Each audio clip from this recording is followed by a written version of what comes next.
Here Adeimantus interposed a question. "How would you answer, Socrates," said he, "if a person were to say that you are making these people miserable, and that they are the cause of their own unhappiness? The city, in fact, belongs to them, but they are none the better for it, whereas other men acquire lands and build large and handsome houses, and have everything handsome about them, offering sacrifices to the gods on their own account, and practising hospitality. Moreover, as you were saying just now, they have gold and silver and all that is usual among the favourites of fortune. But our poor citizens are no better than mercenaries who are quartered in the city and are always mounting guard." "Yes," I said, "and you may add that they are only fed, and not paid in addition to their food, like other men.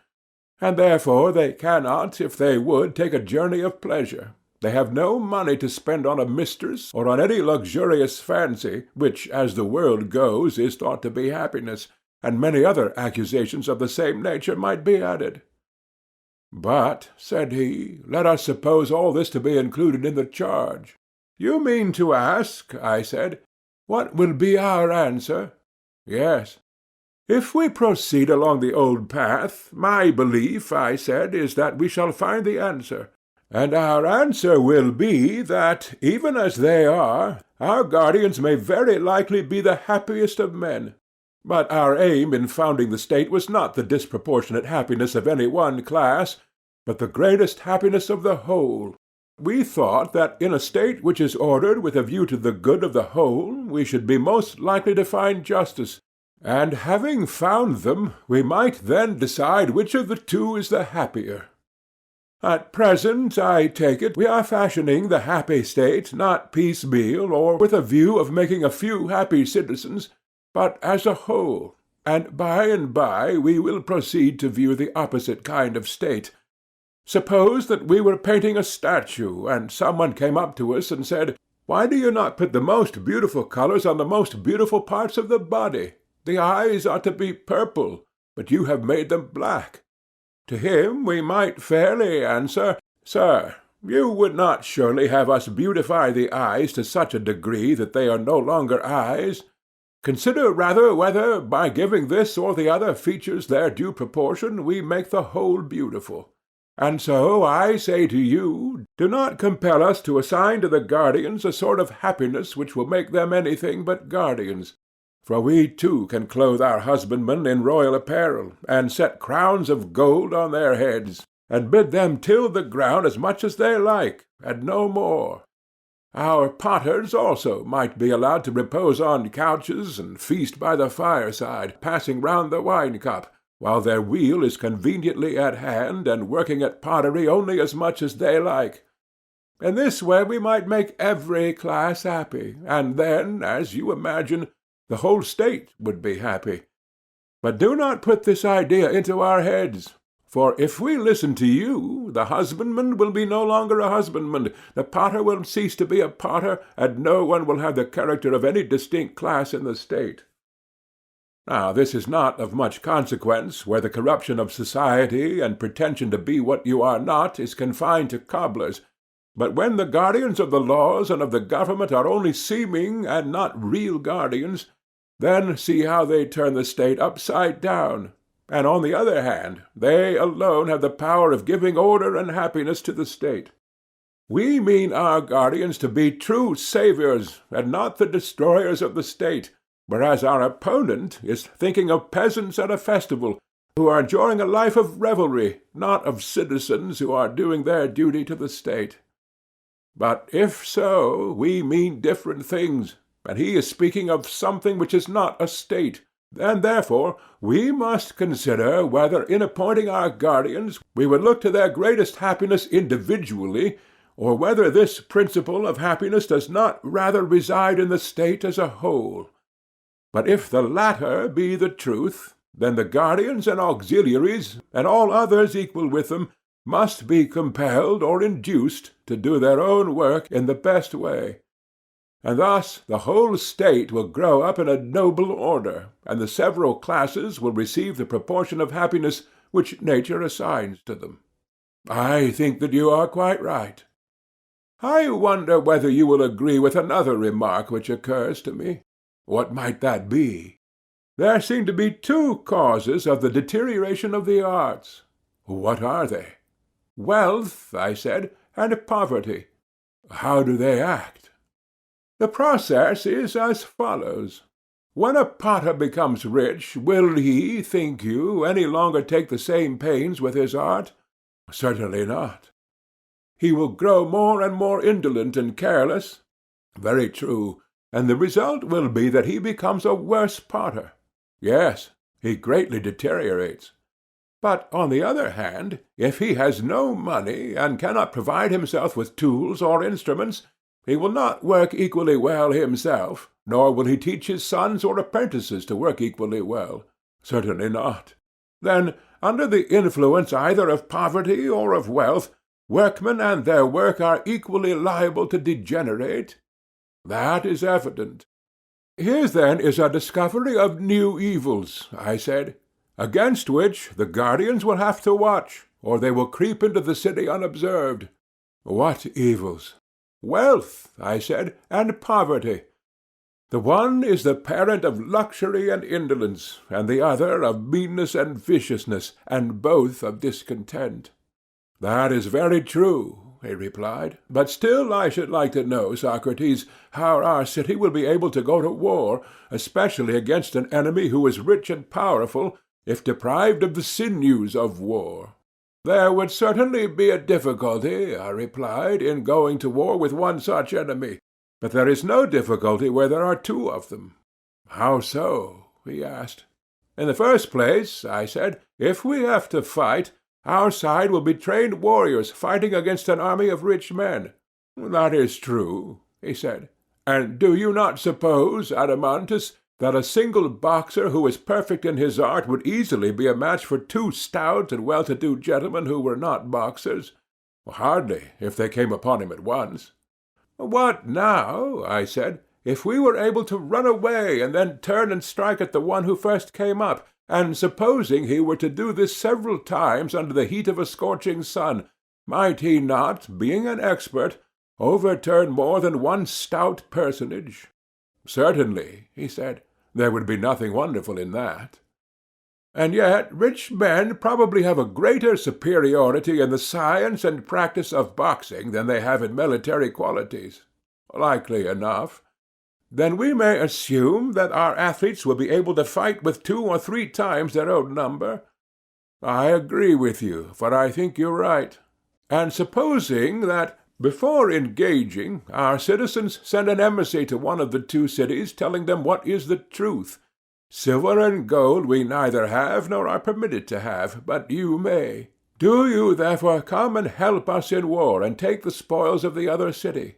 Who, on hearing these words, would choose to fight against lean, wiry dogs, rather than, with the dogs on their side, against fat and tender sheep?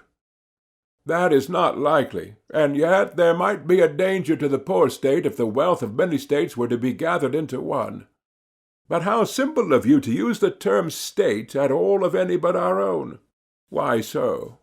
You ought to speak of other states in the plural number. Not one of them is a city, but many cities, as they say in the game. For indeed any city, however small, is in fact divided into 2, one the city of the poor, the other of the rich. These are at war with one another, and in either there are many smaller divisions, and you would be altogether beside the mark if you treated them all as a single state. But if you deal with them as many, and give the wealth or power or persons of one to the others, you will always have a great many friends, and not many enemies. And your state, while the wise order which has now been prescribed continues to prevail in her, will be the greatest of states. I do not mean to say in reputation or appearance, but in deed and truth, though she number not more than 1,000 defenders. A single state which is her equal you will hardly find, either among Hellenes or barbarians, though many that appear to be as great, and many times greater. That is most true, he said. And what, I said, will be the best limit for our rulers to fix when they are considering the size of the state and the amount of territory which they are to include, and beyond which they will not go? What limit would you propose? I would allow the state to increase so far as is consistent with unity. That, I think, is the proper limit. Very good, he said. Here, then, I said, is another order which will have to be conveyed to our guardians. Let our city be accounted neither large nor small, but one and self-sufficing. And surely, said he, this is not a very severe order which we impose upon them. And the other, said I, of which we were speaking before, is lighter still. I mean the duty of degrading the offspring of the guardians when inferior, and of elevating into the rank of guardians the offspring of the lower classes when naturally superior. The intention was that, in the case of the citizens generally, each individual should be put to the use for which nature intended him, one to one work, and then every man would do his own business, and be one and not many, and so the whole city would be one and not many. Yes, he said, that is not so difficult. The regulations which we are prescribing, my good Adeimantus, are not, as might be supposed, a number of great principles, but trifles all, if care be taken, as the saying is, of the one great thing. A thing, however, which I would rather call not great, but sufficient for our purpose. What may that be? He asked. Education, I said, and nurture. If our citizens are well educated and grow into sensible men, they will easily see their way through all these, as well as other matters which I omit. Such, for example, as marriage, the possession of women, and the procreation of children, which will all follow the general principle that friends have all things in common, as the proverb says. That will be the best way of settling them. Also, I said, the state, if once started well, moves with accumulating force like a wheel. For good nurture and education implant good constitutions, and these good constitutions taking root in a good education improve more and more, and this improvement affects the breed in man as in other animals. Very possibly, he said. Then, to sum up, this is the point to which, above all, the attention of our rulers should be directed, that music and gymnastic be preserved in their original form, and no innovation made. They must do their utmost to maintain them intact, and when any one says that mankind must regard the newest song which the singers have, they will be afraid that he may be praising, not new songs, but a new kind of song. And this ought not to be praised, or conceived to be the meaning of the poet. For any musical innovation is full of danger to the whole state, and ought to be prohibited. So Damon tells me, and I can quite believe him. He says that when modes of music change, the fundamental laws of the state always change with them. Yes, said Adeimantus, and you may add my suffrage to Damon's and your own. Then, I said, our guardians must lay the foundations of their fortress in music? Yes, he said, the lawlessness of which you speak too easily steals in. Yes, I replied, in the form of amusement, and at first sight it appears harmless. Why, yes, he said, and there is no harm. Were it not that little by little this spirit of license, finding a home, imperceptibly penetrates into manners and customs, whence, issuing with greater force, it invades contracts between man, and from contracts goes on to laws and constitutions, in utter recklessness, ending at last, Socrates, by an overthrow of all rights, private as well as public. Is that true? I said. That is my belief, he replied. Then, as I was saying, our youth should be trained from the first in a stricter system. For if amusements become lawless, and the youth themselves become lawless, they can never grow up into well-conducted and virtuous citizens. Very true, he said.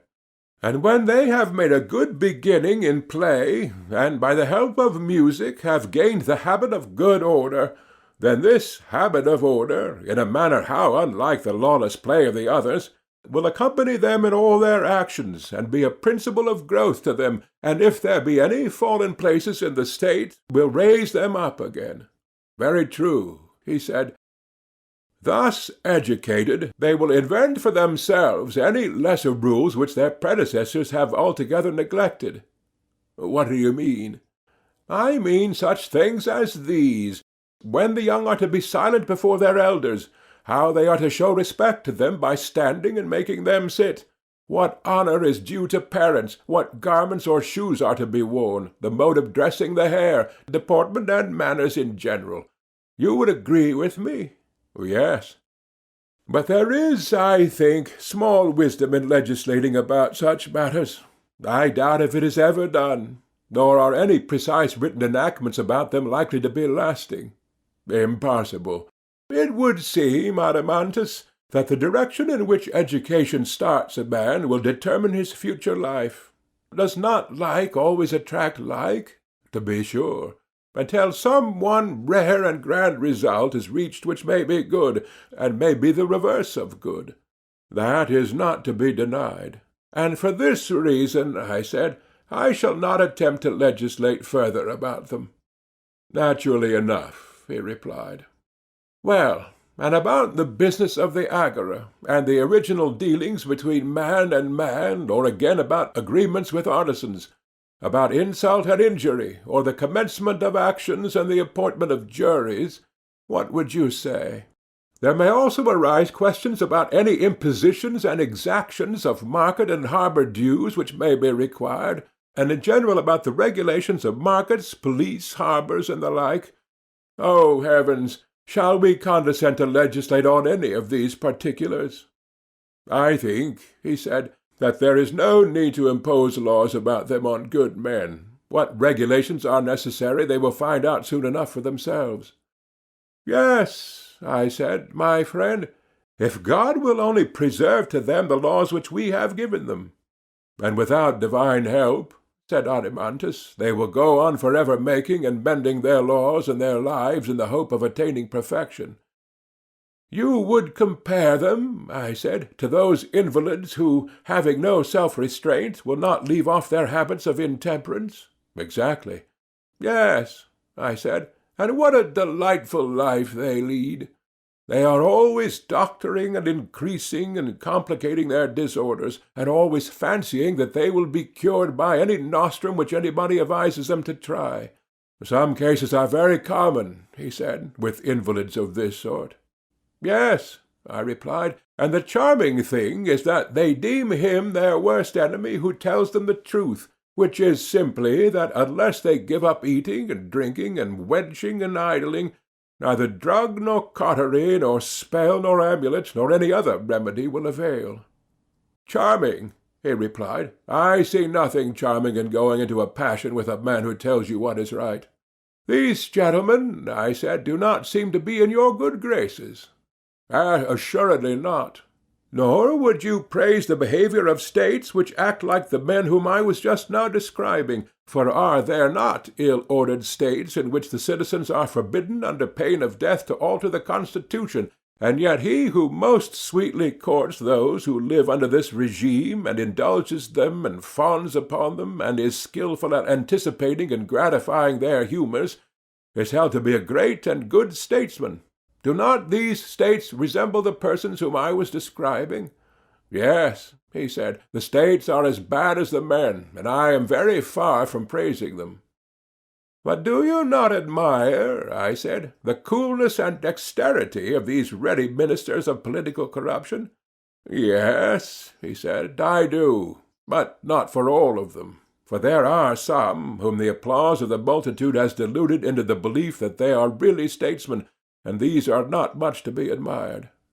What do you mean? I said. You should have more feeling for them. When a man cannot measure, and a great many others who cannot measure declare that he is 4 cubits high, can he help believing what they say? Nay, he said, certainly not in that case. Well, then, do not be angry with them, for are they not as good as a play, trying their hand at paltry reforms such as I was describing? They are always fancying that by legislation they will make an end of frauds in contracts and the other rascalities which I was mentioning, not knowing that they are in reality cutting off the heads of the hydra. Yes, he said. "That is just what they are doing."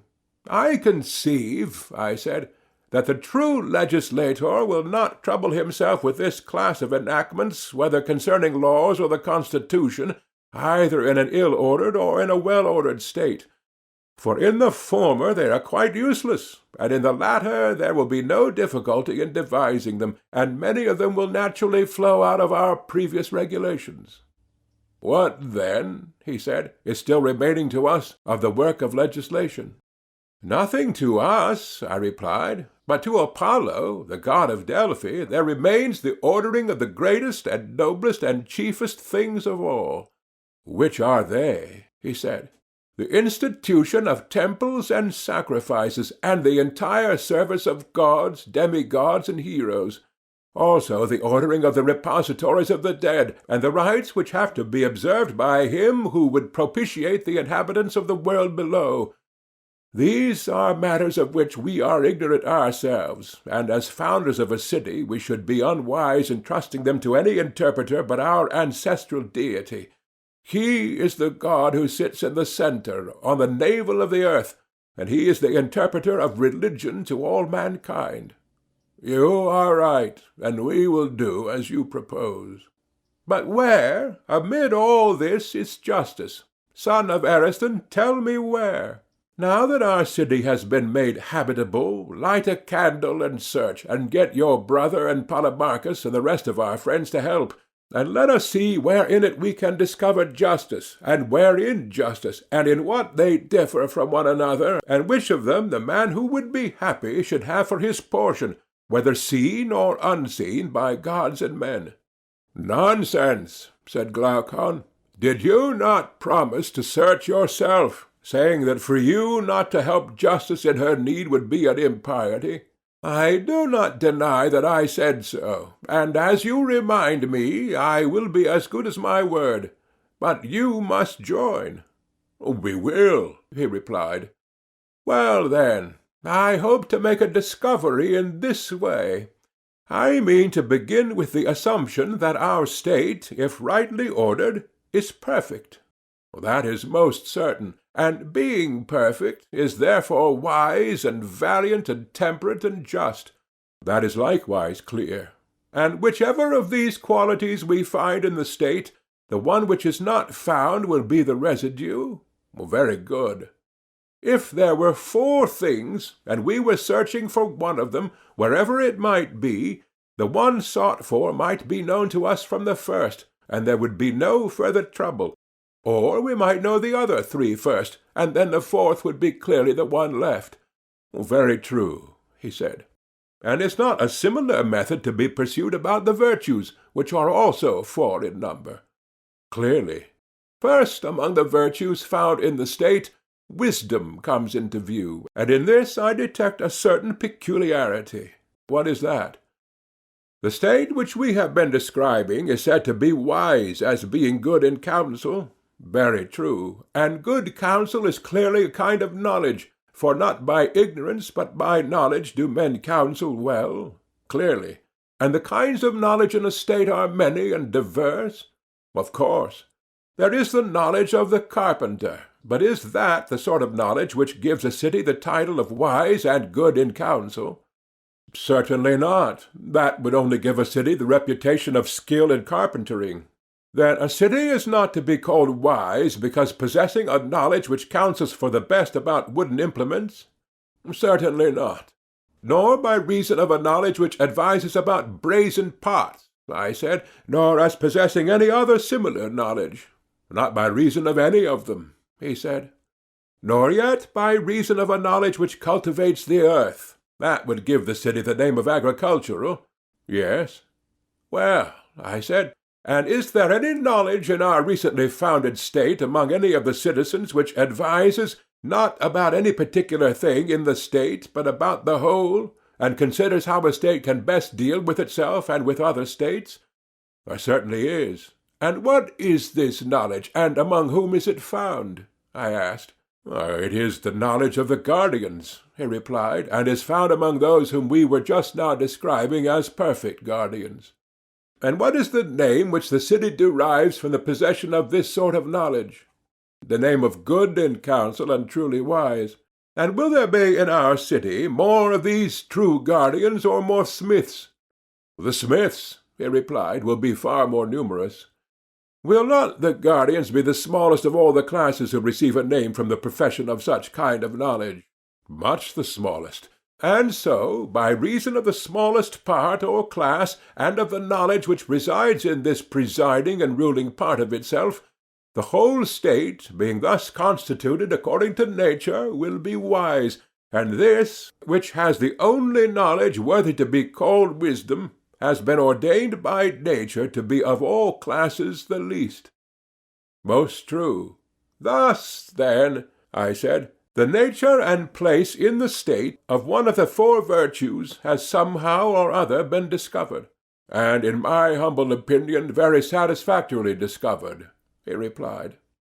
Again, I said, there is no difficulty in seeing the nature of courage, and in what part that quality resides which gives the name of courageous to the state. How do you mean? Why, I said, every one who calls any state courageous or cowardly will be thinking of the part which fights and goes to war on the state's behalf. No one, he replied, would ever think of any other. The rest of the citizens may be courageous or may be cowardly, but their courage or cowardice will not, as I conceive, have the effect of making the city either the one or the other. Certainly not. The city will be courageous in virtue of a portion of herself which preserves under all circumstances that opinion about the nature of things to be feared and not to be feared, in which our legislator educated them, and this is what you term courage. I should like to hear what you are saying once more, for I do not think that I perfectly understand you. I mean that courage is a kind of salvation. Salvation of what? Of the opinion respecting things to be feared, what they are and of what nature, which the law implants through education. And I mean by the words under all circumstances to intimate that in pleasure or in pain, or under the influence of desire or fear, a man preserves and does not lose his opinion. Shall I give you an illustration? If you please. You know, I said, that dyers, when they want to dye wool for making the true sea purple, begin by selecting their white colour first. This they prepare and dress with much care and pains, in order that the white ground may take the purple hue in full perfection. The dyeing then proceeds, and whatever is dyed in this manner becomes a fast colour, and no washing, either with lyes or without them, can take away the bloom. But when the ground has not been duly prepared, you will have noticed how poor is the look, either of purple or of any other colour. Yes, he said, I know that they have a washed-out and ridiculous appearance. Then now, I said, you will understand what our object was in selecting our soldiers, and educating them in music and gymnastic. We are contriving influences which would prepare them to take the dye of the laws in perfection, and the colour of their opinion about dangers and of every other opinion was to be indelibly fixed by their nurture and training, not to be washed away by such potent lies as pleasure. Mightier agent far in washing the soul than any soda or lie, or by sorrow, fear, and desire, the mightiest of all other solvents. And this sort of universal saving power of true opinion in conformity with law about real and false dangers, I call and maintain to be courage, unless you disagree. But I agree, he replied, for I suppose that you mean to exclude more uninstructed courage, such as that of a wild beast or a slave. This, in your opinion, is not the courage which law ordains, and ought to have another name. Most certainly. Then I may infer courage to be such as you describe. Why, yes, said I, you may, and if you add the words of a citizen, you will not be far wrong. Hereafter, if you like, we will carry the examination further, but at present we are seeking not for courage, but justice, and for the purpose of our inquiry we have said enough. You are right, he replied. Two virtues remain to be discovered in the state, first temperance, and then justice, which is the end of our search. Very true. Now, can we find justice without troubling ourselves about temperance? I do not know how that could be accomplished, he said, nor do I desire that justice should be brought to light and temperance lost sight of, and therefore I wish that you would do me the favour of considering temperance first. Certainly, I replied, I should not be justified in refusing your request. Then consider, he said. Yes, I replied, I will.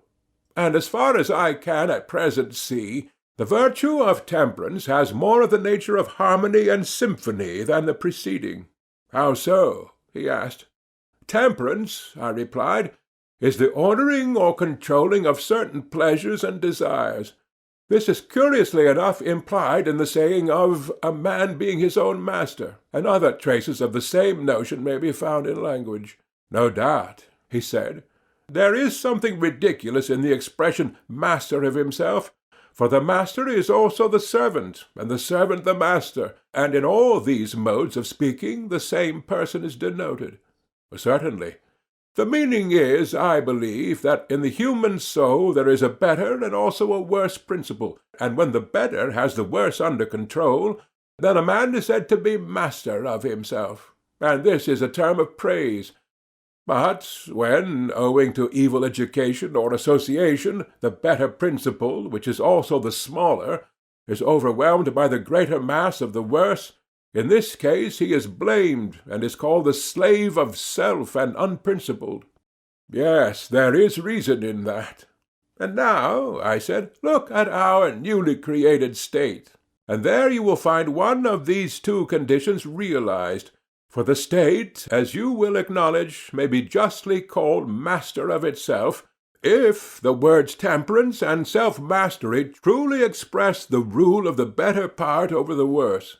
Yes, he said, I see that what you say is true.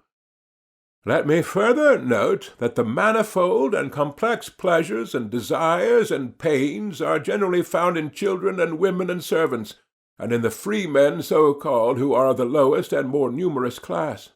Certainly, he said. Whereas the simple and moderate desires which follow reason, and are under the guidance of mind and true opinion, are to be found only in a few, and those the best born and best educated. Very true. These too, as you may perceive, have a place in our state, and the meaner desires of the many are held down by the virtuous desires and wisdom of the few. That I perceive, he said. Then, if there be any city which may be described as master of its own pleasures and desires, and master of itself, ours may claim such a designation? Certainly, he replied. It may also be called temperate, and for the same reasons? Yes.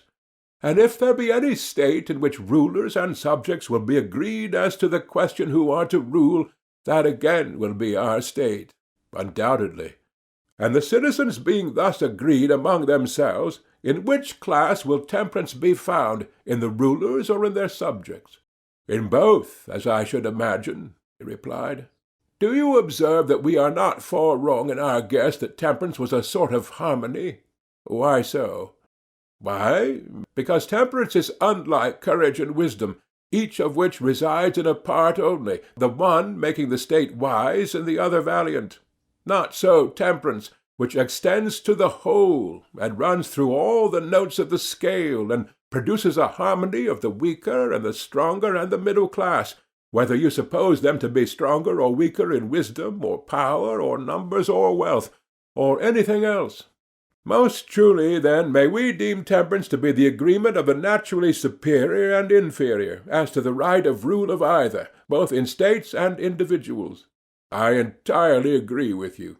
And so, I said, we may consider 3 out of the 4 virtues to have been discovered in our state. The last of these qualities which make a state virtuous must be justice, if we only knew what that was. The inference is obvious. The time has then arrived, Glaucon, when, like huntsmen, we should surround the cover, and look sharp that justice does not steal away, and pass out of sight, and escape us. For beyond a doubt she is somewhere in this country. Watch, therefore, and strive to catch a sight of her, and if you see her first, let me know. Would that I could, but you should regard me rather as a follower who has just eyes enough to see what you show him. That is about as much as I am good for. Offer a prayer with me and follow. I will, but you must show me the way. Here is no path, I said, and the wood is dark and perplexing. Still we must push on. Let us push on. Here I saw something. Hullo, I said, I begin to perceive a track, and I believe that the quarry will not escape. Good news, he said. Truly, I said, we are stupid fellows. Why so?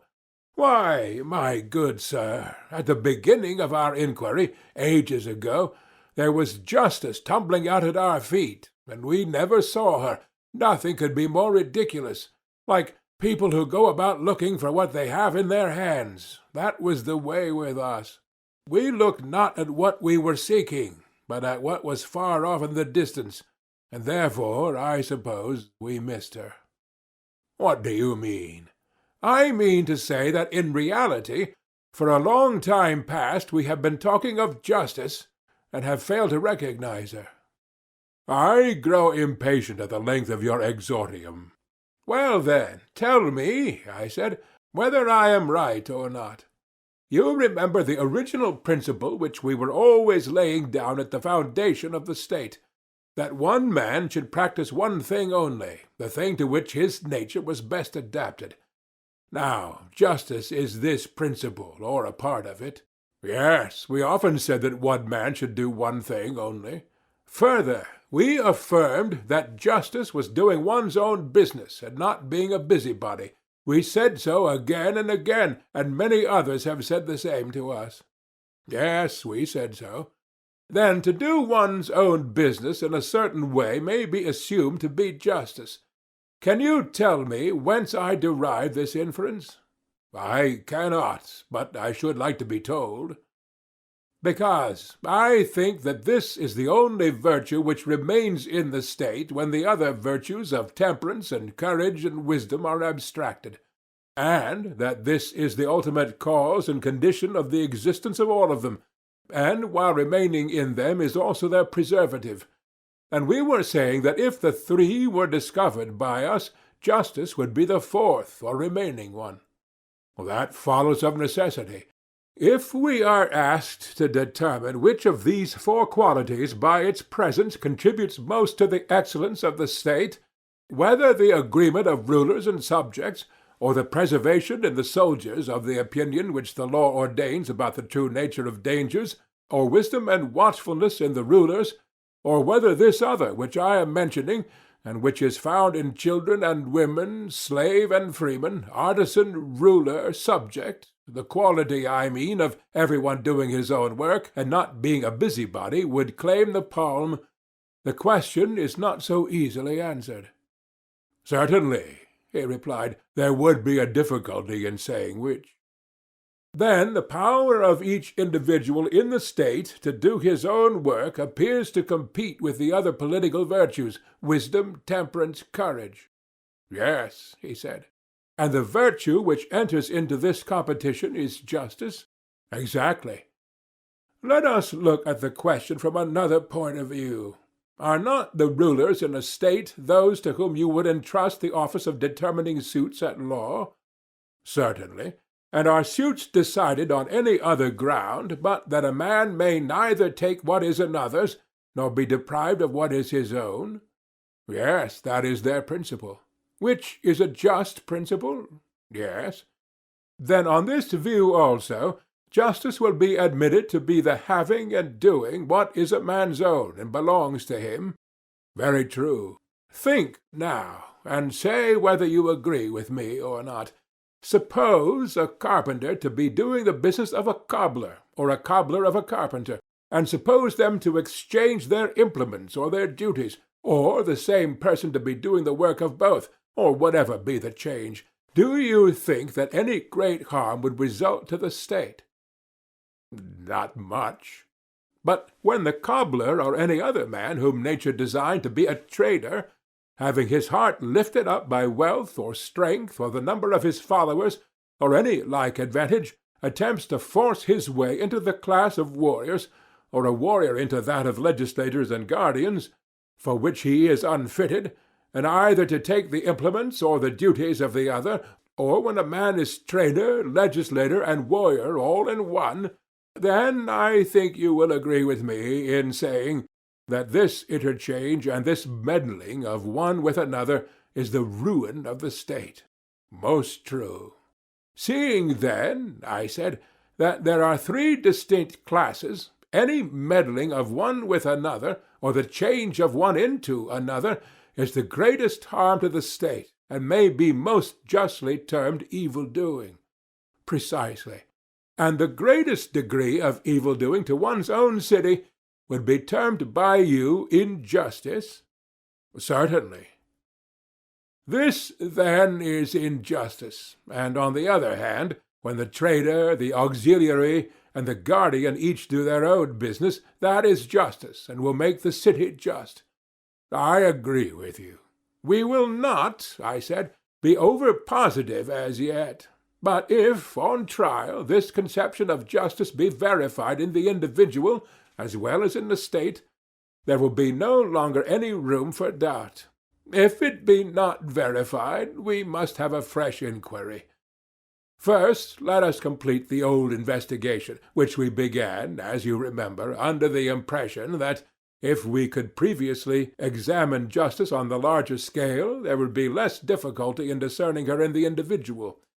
That larger example appeared to be the state, and accordingly we constructed as good a one as we could, knowing well that in the good state justice would be found. Let the discovery which we made be now applied to the individual. If they agree, we shall be satisfied, or if there be a difference in the individual, we will come back to the state and have another trial of the theory. The friction of the two, when rubbed together, may possibly strike a light in which justice will shine forth, and the vision which is then revealed we will fix in our souls. That will be in regular course. Let us do as you say. I proceeded to ask, when two things, a greater and less, are called by the same name, are they like or unlike in so far as they are called the same? Like, he replied. The just man, then, if we regard the idea of justice only, will be like the just state? He will. And a state was thought by us to be just when the three classes in the state severally did their own business, and also thought to be temperate and valiant and wise by reason of certain other affections and qualities of these same classes. True, he said. And so of the individual. We may assume that he has the same three principles in his own soul which we find in the state, and he may be rightly described in the same terms, because he is affected in the same manner. Certainly, he said. Once more, then, O my friend, we have alighted upon an easy question, whether the soul has these three principles or not. An easy question. Nay, rather, Socrates, the proverb holds that hard is the good. Very true, I said, and I do not think that the method which we are employing is at all adequate to the accurate solution of this question. The true method is another and a longer one. Still, we may arrive at a solution not below the level of the previous inquiry. May we not be satisfied with that? He said. Under the circumstances, I am quite content. I, too, I replied, shall be extremely well satisfied. Then faint not in pursuing the speculation, he said. Must we not acknowledge, I said, that in each of us there are the same principles and habits which there are in the state, and that from the individual they pass into the state? How else can they come there? Take the quality of passion or spirit. It would be ridiculous to imagine that this quality, when found in states, is not derived from the individuals who are supposed to possess it. For example, the Thracians, the Scythians, and in general the northern nations, and the same may be said of the love of knowledge, which is the special characteristic of our part of the world, or the love of money, which may, with equal truth, be attributed to the Phoenicians and Egyptians. Exactly so, he said. There is no difficulty in understanding this. None whatever. But the question is not quite so easy when we proceed to ask whether these principles are three or one. Whether, that is to say, we learn with one part of our nature, are angry with another, and with a third part desire the satisfaction of our natural appetites, or whether the whole soul comes into play in each sort of action. To determine that is the difficulty. Yes, he said, there lies the difficulty. Then let us now try and determine whether they are the same or different. How can we? He asked. I replied as follows. The same thing clearly cannot act or be acted upon in the same part, or in relation to the same thing at the same time in contrary ways, and therefore, whenever this contradiction occurs in things apparently the same, we know that they are really not the same, but different. Good. For example, I said, can the same thing be at rest and in motion at the same time in the same part? Impossible. Still, I said, let us have a more precise statement of terms, lest we should hereafter fall out by the way. Imagine the case of a man who is standing and also moving his hands and his head, and suppose a person to say that one and the same person is in motion and at rest at the same moment. To such a mode of speech we should object, and should rather say that one part of him is in motion while another is at rest. Very true.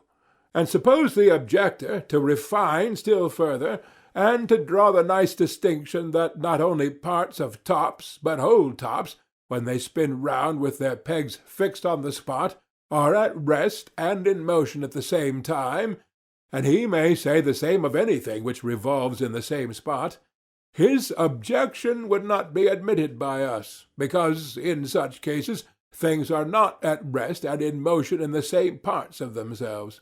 We should rather say that they have both an axis and a circumference, and that the axis stands still, for there is no deviation from the perpendicular, and that the circumference goes round. But if, while revolving, the axis inclines either to the right or left, forwards or backwards, then in no point of view can they be at rest. That is the correct mode of describing them, he replied. Then none of these objections will confuse us, or incline us to believe that the same thing at the same time, in the same part, or in relation to the same thing, can act or be acted upon in contrary ways. Certainly not, according to my way of thinking. Yet, I said, that we may not be compelled to examine all such objections, and prove at length that they are untrue, let us assume their absurdity, and go forward on the understanding that hereafter, if this assumption turn out to be untrue, all the consequences which follow shall be withdrawn. Yes, he said, that will be the best way. Well, I said, would you not allow that assent and dissent, desire and aversion, attraction and repulsion, are all of them opposites, whether they are regarded as active or passive, for that makes no difference in the fact of their opposition. Yes, he said, they are opposites. Well, I said, and hunger and thirst, and the desires in general, and, again, willing and wishing, all these you would refer to the classes already mentioned.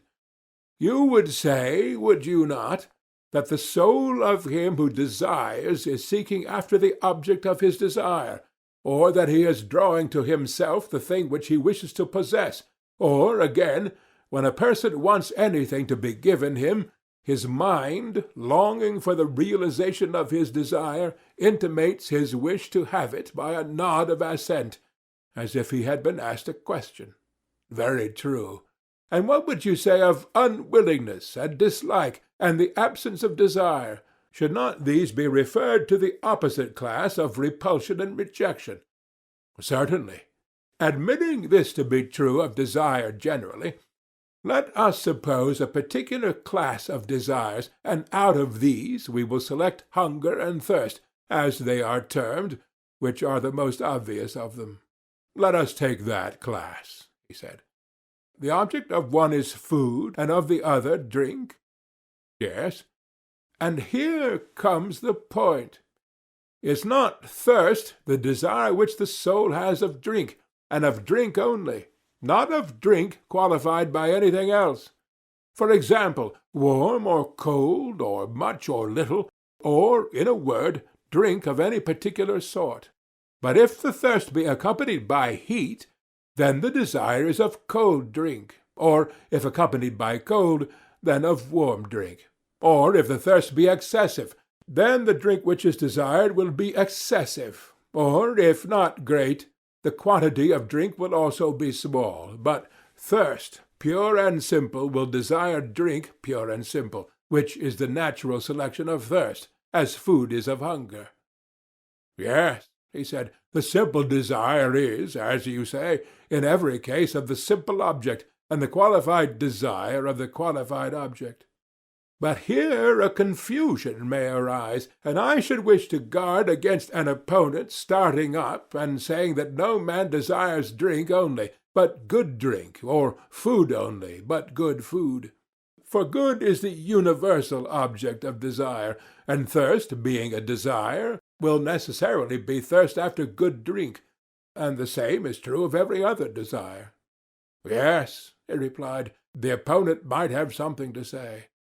Nevertheless, I should still maintain that of relatives some have a quality attached to either term of the relation, others are simple and have their correlatives simple. I do not know what you mean. Well, you know, of course, that the greater is relative to the less? Certainly. And the much greater to the much less? Yes. And the sometime greater to the sometime less, and the greater that is to be to the less that is to be? Certainly, he said. And so of more and less, and of other correlative terms, such as the double and the half, or again the heavier and the lighter, the swifter and the slower, and of hot and cold, and of any other relatives. Is not this true of all of them? Yes. And does not the same principle hold in the sciences? The object of science is knowledge, assuming that to be the true definition, but the object of a particular science is a particular kind of knowledge. I mean, for example, that the science of house-building is a kind of knowledge which is defined and distinguished from other kinds, and is therefore termed architecture. Certainly, because it has a particular quality which no other has.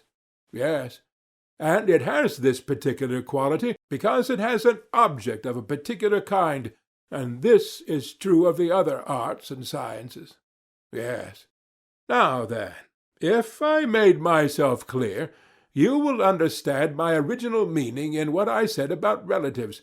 My meaning was that if one term of a relation is taken alone, the other is taken alone. If one term is qualified, the other is also qualified. I do not mean to say that relatives may not be disparate, or that the science of health is healthy, or of disease necessarily diseased, or that the sciences of good and evil are therefore good and evil, but only that, when the term science is no longer used absolutely, but has a qualified object which in this case is the nature of health and disease, it becomes defined, and is hence called not merely science, but the science of medicine. I quite understand, and I think as you do. Would you not say that thirst is one of these essentially relative terms, having clearly a relation? Yes, thirst is relative to drink. And a certain kind of thirst is relative to a certain kind of drink. But thirst taken alone is neither of much nor little, nor of good nor bad, nor of any particular kind of drink, but of drink only. Certainly. Then the soul of the thirsty one, in so far as he is thirsty, desires only drink. For this he yearns and tries to obtain it. Well, that is plain. And if you suppose something which pulls a thirsty soul away from drink, that must be different from the thirsty principle which draws him like a beast to drink. For, as we were saying, the same thing cannot at the same time with the same part of itself act in contrary ways about the same. Impossible. No more than you can say that the hands of the archer push and pull the bow at the same time. But what you say is that one hand pushes and the other pulls. Exactly so, he replied. And might a man be thirsty and yet unwilling to drink? Yes, he said, it constantly happens. And in such a case what is one to say? Would you not say that there was something in the soul bidding a man to drink, and something else forbidding him, which is other and stronger than the principle which bids him? I should say so. And the forbidding principle is derived from reason, and that which bids and attracts proceeds from passion and disease? Clearly.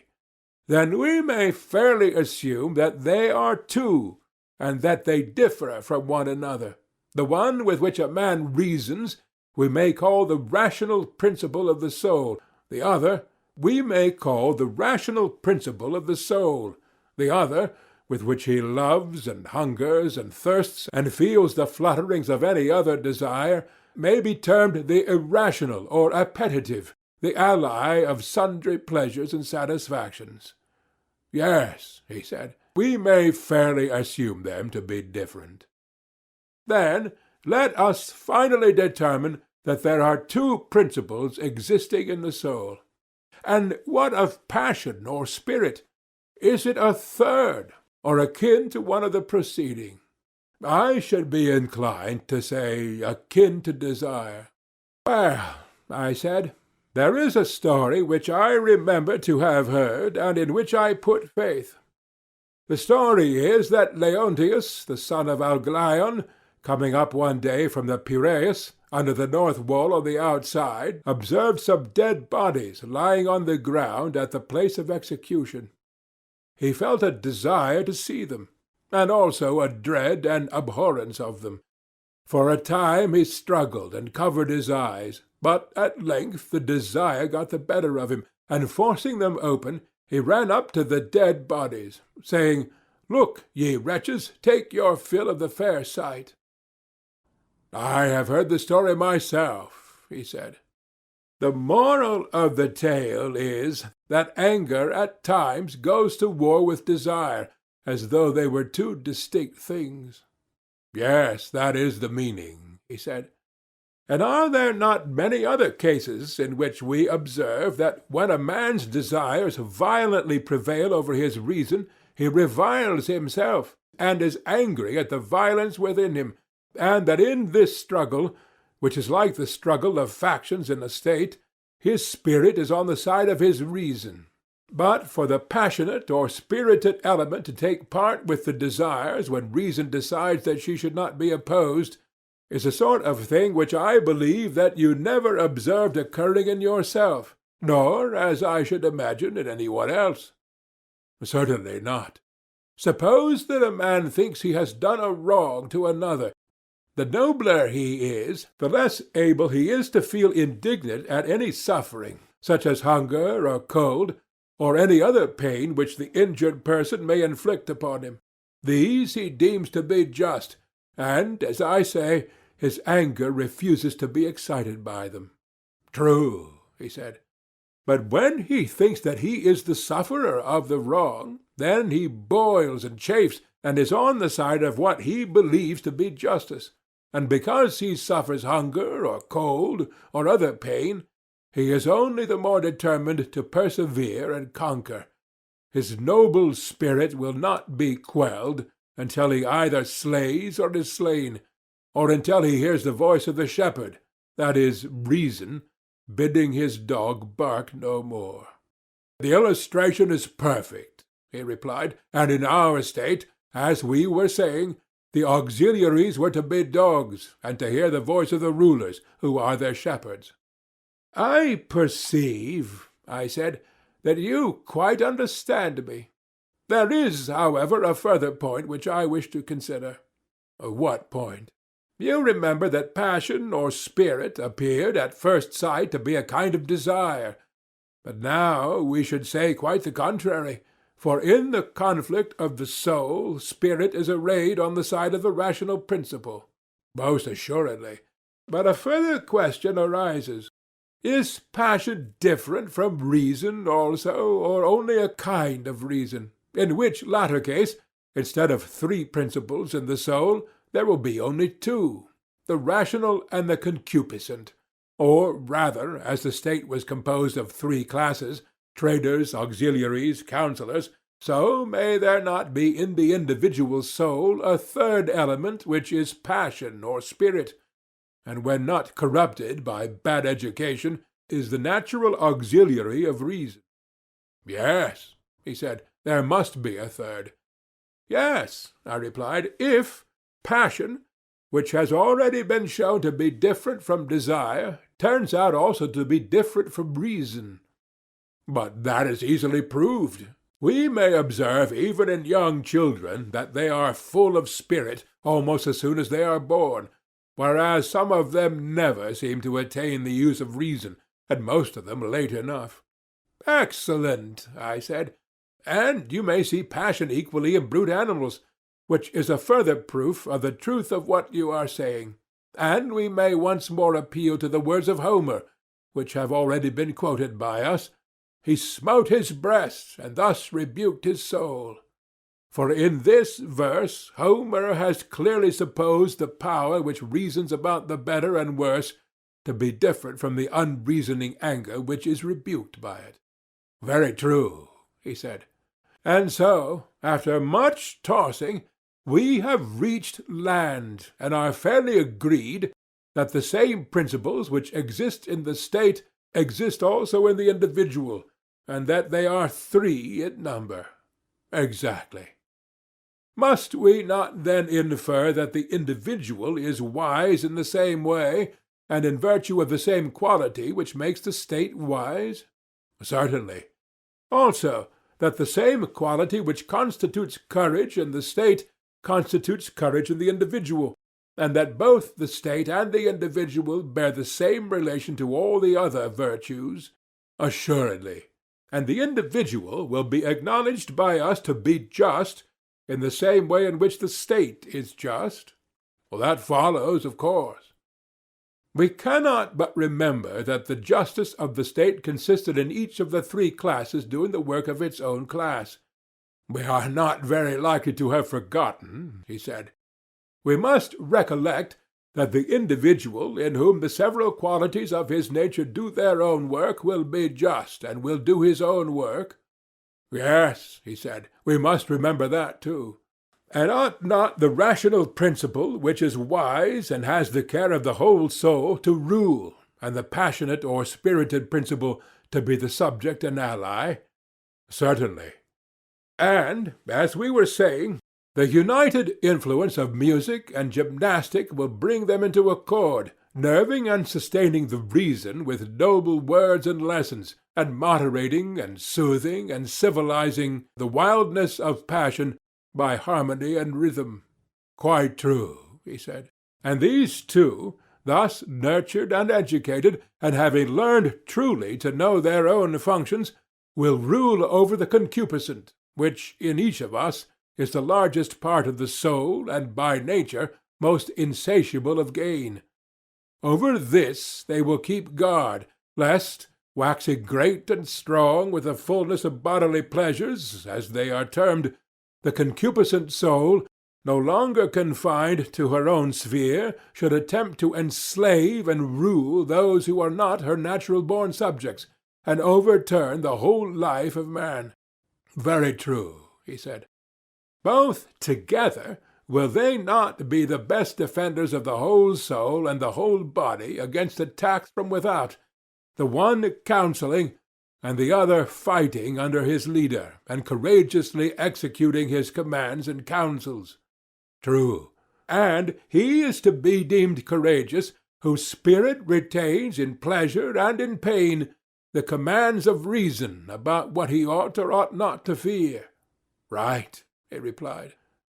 And him we will call wise, who has in him that little part which rules, and which proclaims these commands, that part too being supposed to have a knowledge of what is for the interest of each of the three parts, and of the whole.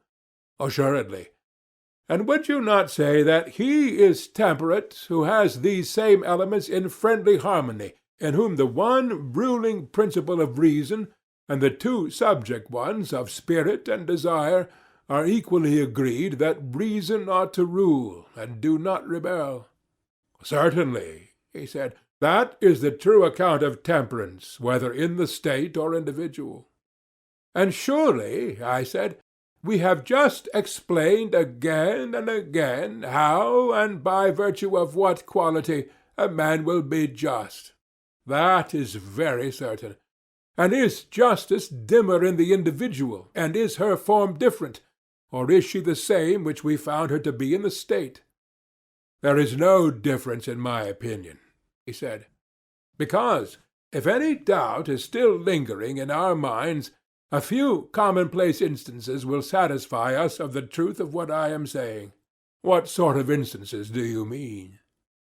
If the case is put to us, we must not admit that the just state, or the man who is trained in the principles of such a state, will be less likely than the unjust to make away with a deposit of gold or silver. Would any one deny this? No one, he replied. Will the just man or citizen ever be guilty of sacrilege or theft, or treachery either to his friends or to his country? Never. Neither will he ever break faith where there have been oaths or agreements? Impossible. No one will be less likely to commit adultery, or to dishonor his father and mother, or to fail in his religious duties. No one. And the reason is that each part of him is doing its own business, whether in ruling or being ruled. Exactly so. Are you satisfied, then, that the quality which makes such men and such states is justice, or do you hope to discover some other? But not I, indeed.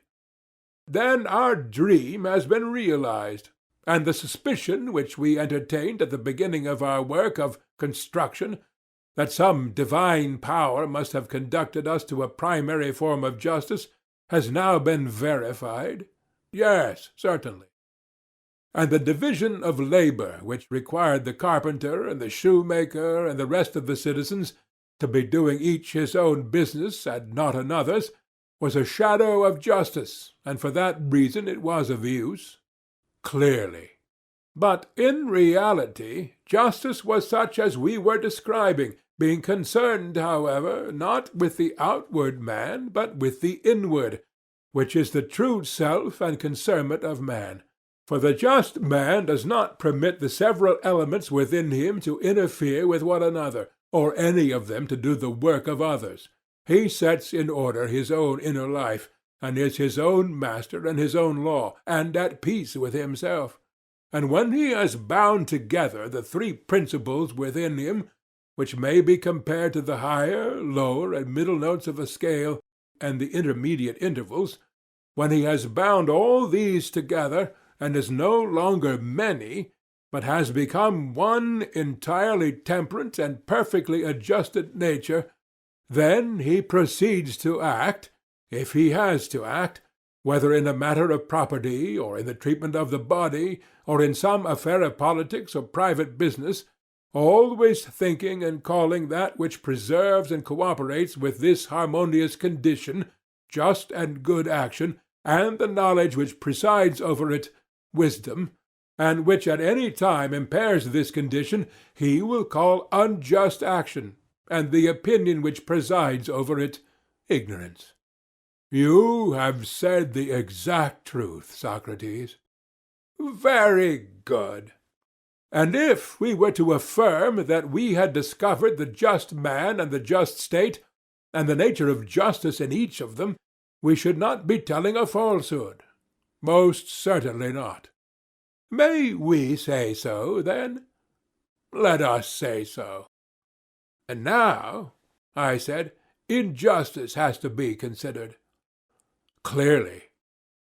Must not injustice be a strife, which arises among the three principles of meddlesomeness and interference, and rising up of a part of the soul against the whole, an assertion of unlawful authority, which is made by a rebellious subject against a true prince, of whom he is the natural vassal? What is all this confusion and delusion but injustice, and intemperance, and cowardice, and ignorance, and every form of vice? Exactly so. And if the nature of justice and injustice be known, then the meaning of acting unjustly and being unjust, or again of acting justly, will also be perfectly clear. What do you mean? He said.